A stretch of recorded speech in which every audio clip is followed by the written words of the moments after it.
Speaker of the House Nancy Pelosi announcing earlier this morning a formal plan to question any current or future president's capacity to lead.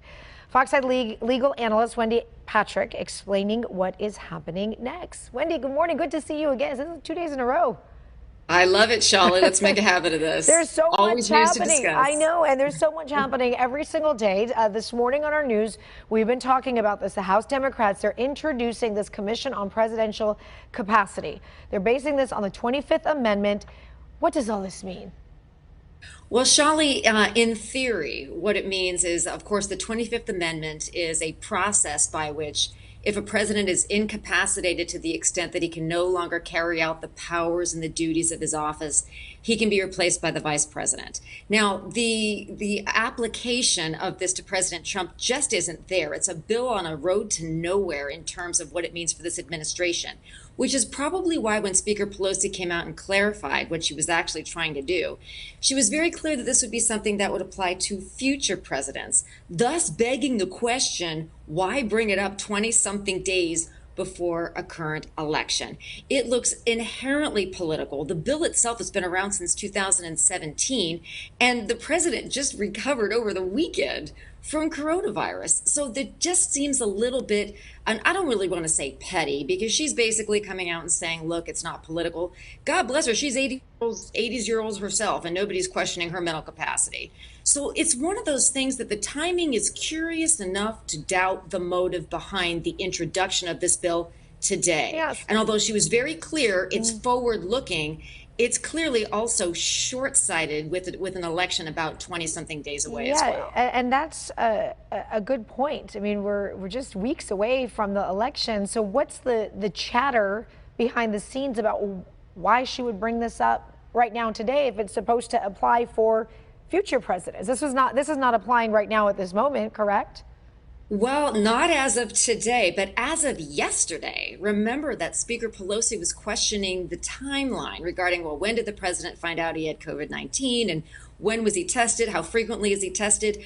Basically, what this bill would do, and she said today it only applies to future presidents, but it really is calling into question the underlying rationale of why Congress and would like to have some sort of a stronger mechanism in place for examining the health of a sitting president. Now, they better be careful this isn't immediately used by the Republicans against Joe Biden if he's elected.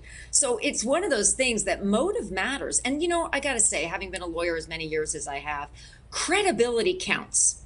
To introduce prospective legislation like this that isn't going to pass, because remember, the Republican controlled Senate is not going to sign it. The vice president currently is not going to sign it. And it's going to be hard pressed to say that you have the kind of a support you'd need even in a future administration to sign something like this.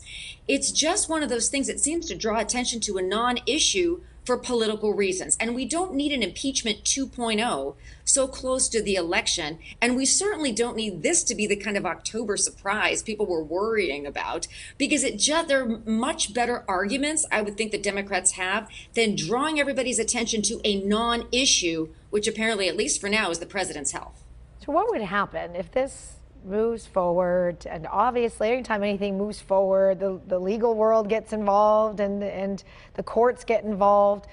What would happen? And you say that you don't think this is going to pick up much steam. Is this just not going to go anywhere? I think so, because you'd need the facts to support its use. And that, I mean, the 25th Amendment, that's not new.